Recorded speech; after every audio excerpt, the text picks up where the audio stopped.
तर मुंबईमध्ये झालेल्या हिट अँड रन प्रकरणामध्ये सध्या रोहित पवार यांनी अत्यंत गंभीर असे आरोप केलेले आहेत सरकारवरती। त्यासोबतच समृद्धी महामार्गामध्ये जो घोटाळा झाला त्या संदर्भात सुद्धा त्यांनी काही आरोप केलेले आहेत। आपण ते पाहूयात। आज माझ्याकडे एक 3000 कोटीचा घोटाळ्याची फाईल आहे।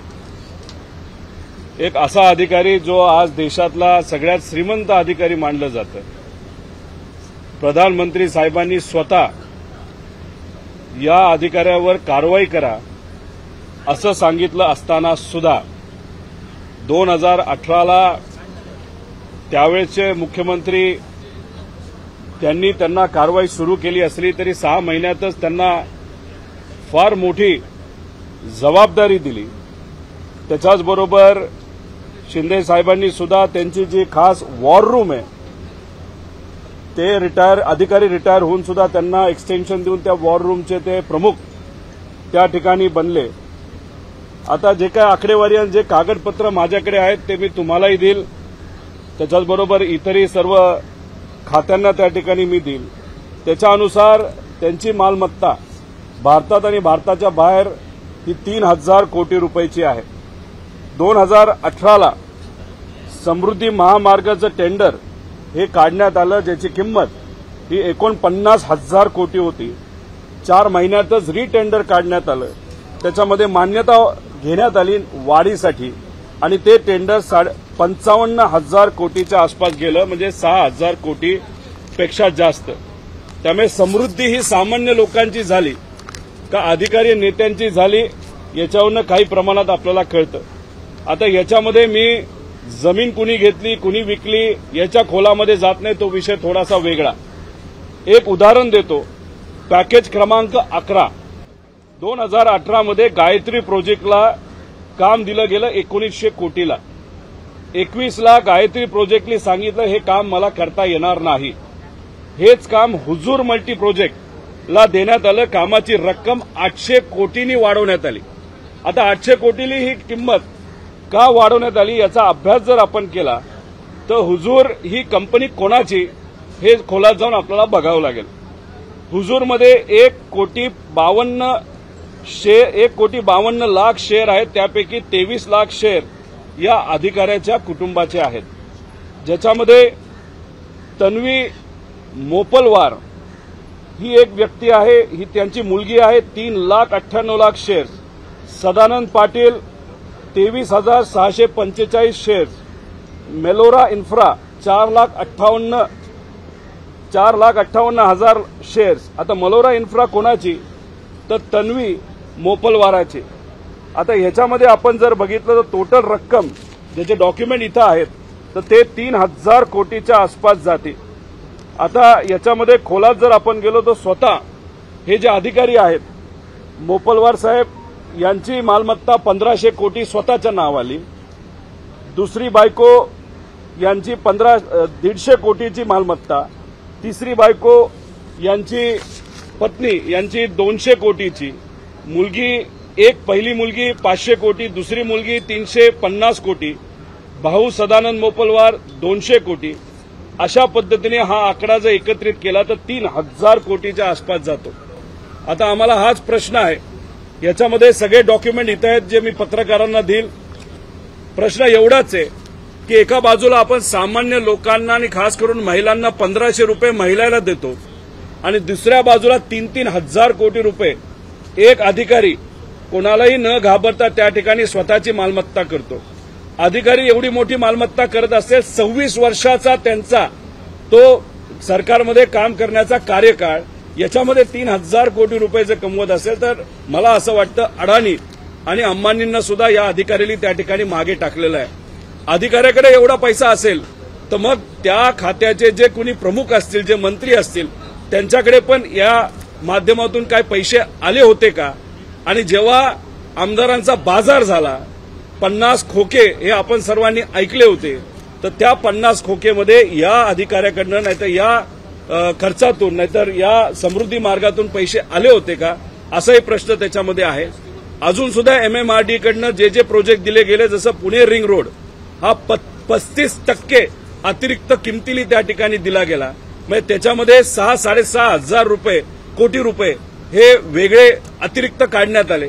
त्यामुळे अशा पद्धतीने या महाराष्ट्रामध्ये भ्रष्टाचार एवढा मोठ्या प्रमाणात होत असेल आणि दुसऱ्या बाजूला तुम्ही सामान्य लोकांसाठी योजना आणत असाल, तर मग असं कुठेतरी समजायचं का की तुम्ही इलेक्शनला कुठेतरी घाबरलेला आहात आणि हा भ्रष्टाचार जो मोठ्या प्रमाणात तुम्ही करत आहात तो भ्रष्टाचार परत एकदा पुढचे 5 वर्ष तुम्हाला करता यावेत आणि हा भ्रष्टाचाराकडे कोणाचं लक्ष जाऊ नये म्हणून कुठेतरी तुम्ही सामाजिक काही योजना या राज्यामध्ये आणत आहात का? त्या योजनेला आमचा विरोध नाही, उलट आमचं मत आहे की त्या वाढवाव्यात, पण अशा पद्धतीने पैशाचा गैरवापर त्या ठिकाणी होत असेल तर नक्कीच ही चुकीची गोष्ट आहे।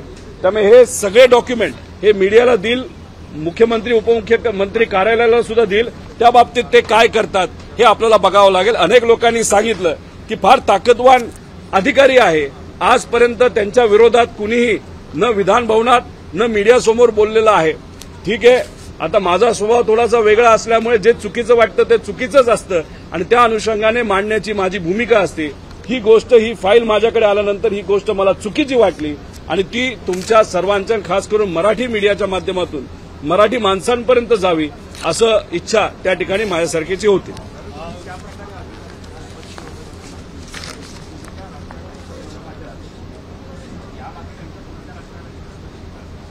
त्या विभागाचे प्रमुख कोण होते आपल्याला बघावं लागेल।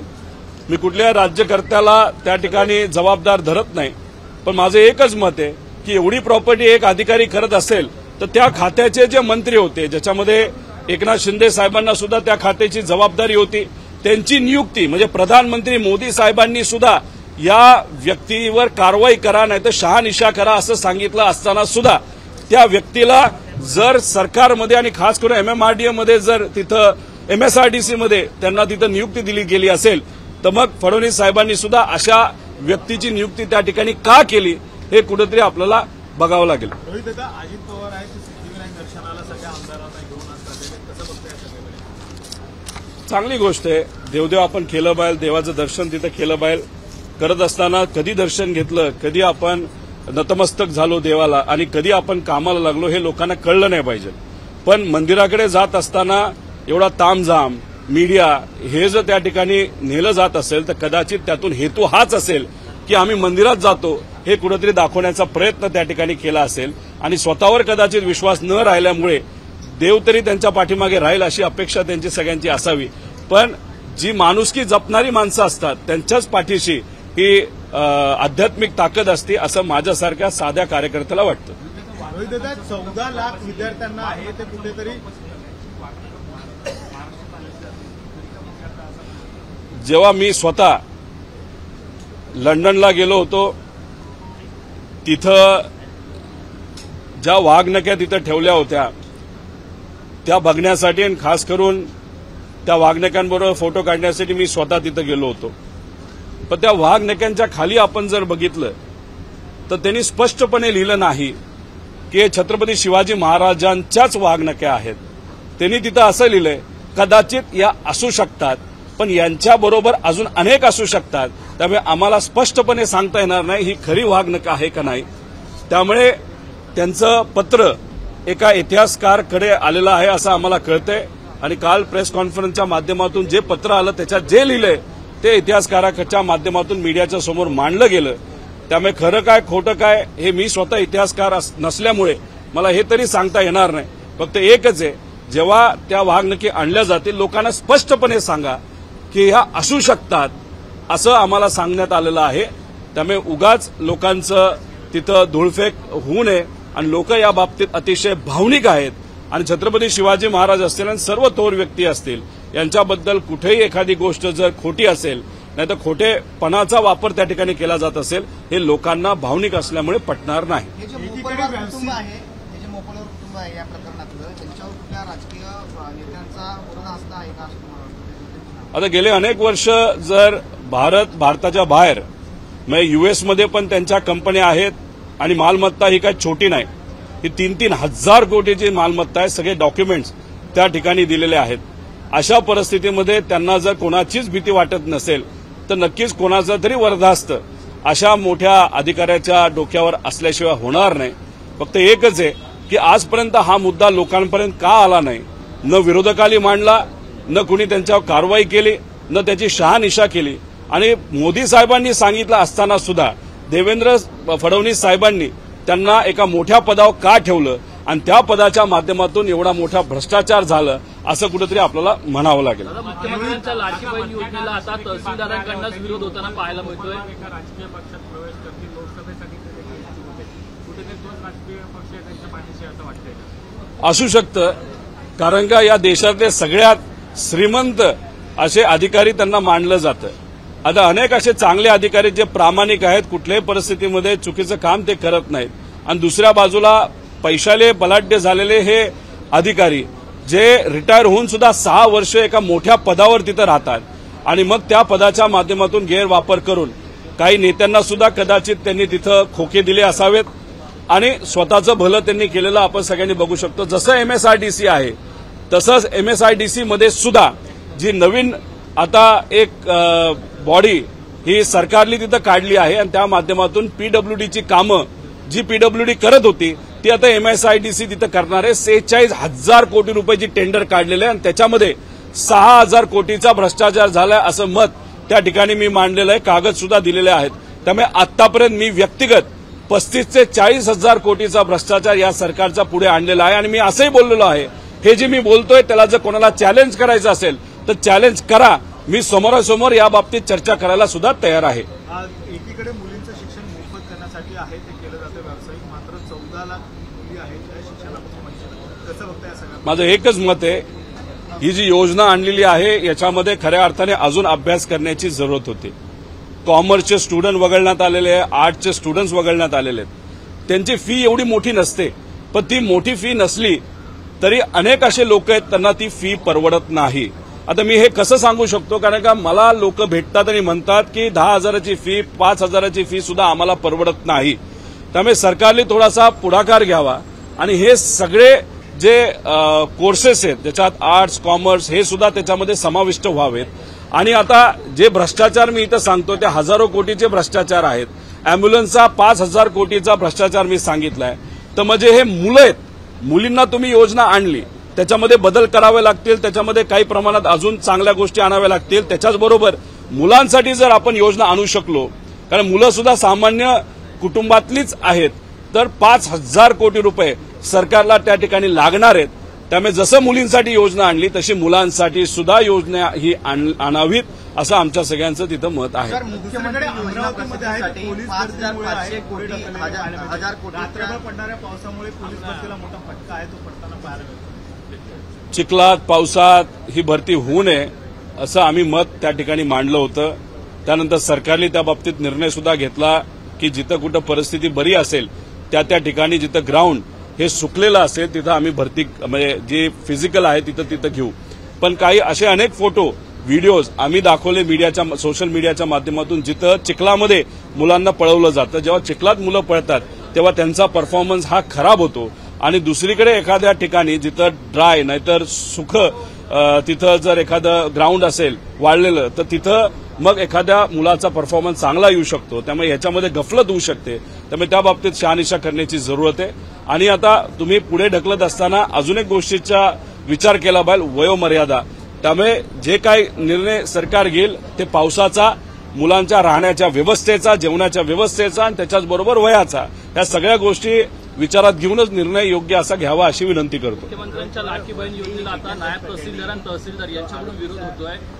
महसुलीसह इतर कामं वाढतायत, कामाचा व्याप वाढतो असं कारण दिलं जातं. काय मी तुम्हाला एवढंच सांगतो की ज्या दिवसापासून ही योजना जाहीर झाली त्या दिवसापासून तिथं जे काही महसूल कार्यालय आहे तिथं प्रेशर वाढलेलं आहे.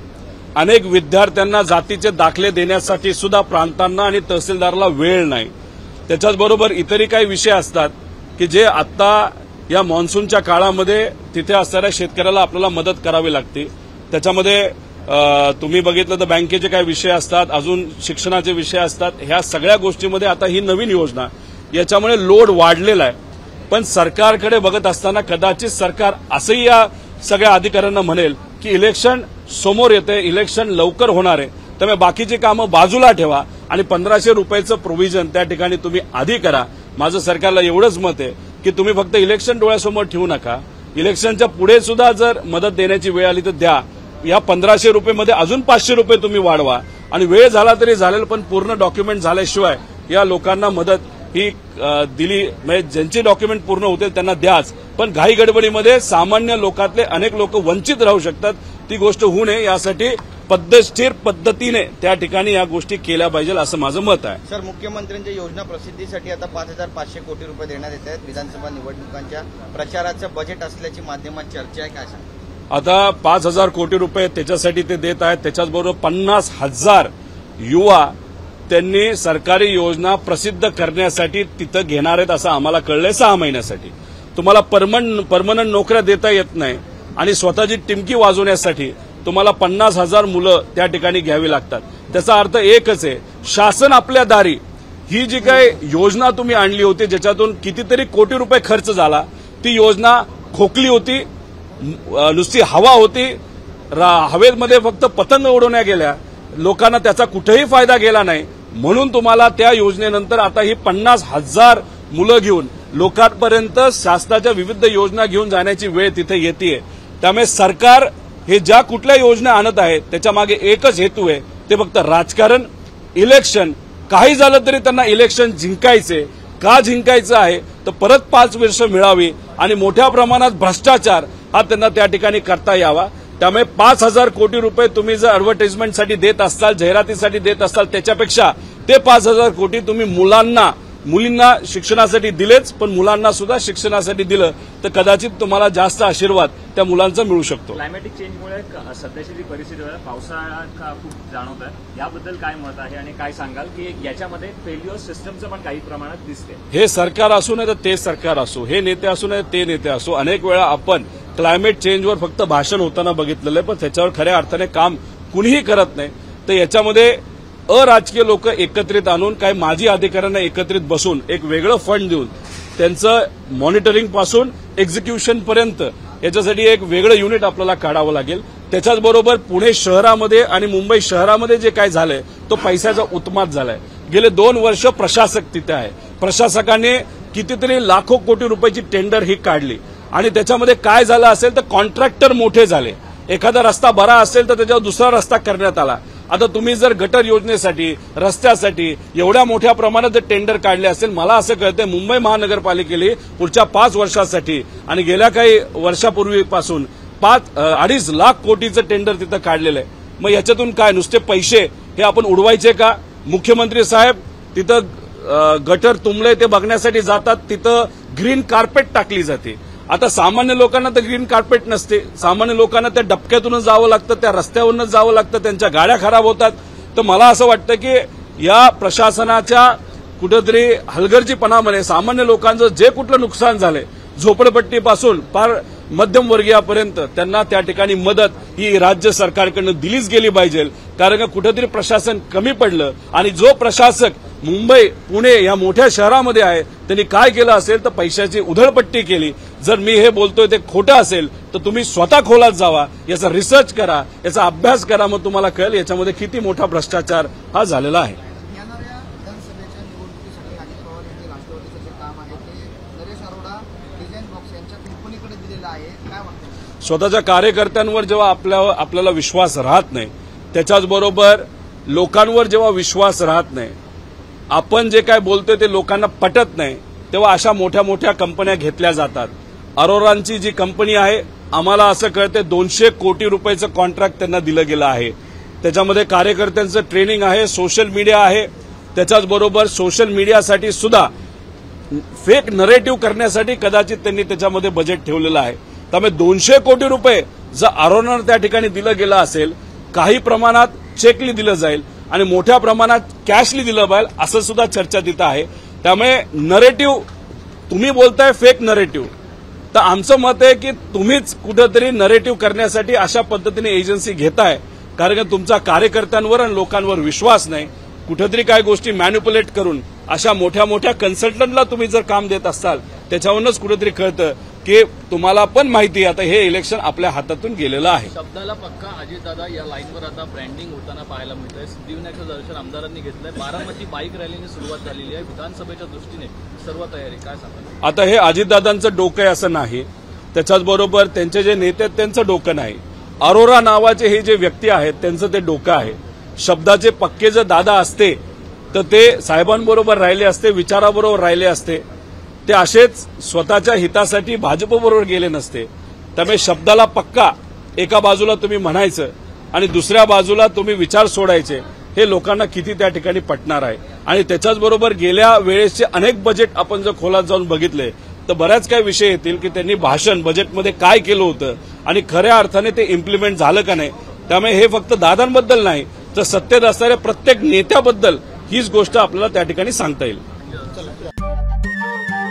नमस्कार. मन सुद्धा तुझं ही वेगळ्याच प्रकारची मालिका तुम्हा सगळ्यांना खूप आवडली होती. याचा दुसरा सीझन कधी येणार अशी विचारणा झाली. प्रतीक्षा संपली आहे मित्रांनो. येतोय मन सुद्धा तुझाचा दुसरा सीझन. होई मन सुद्धा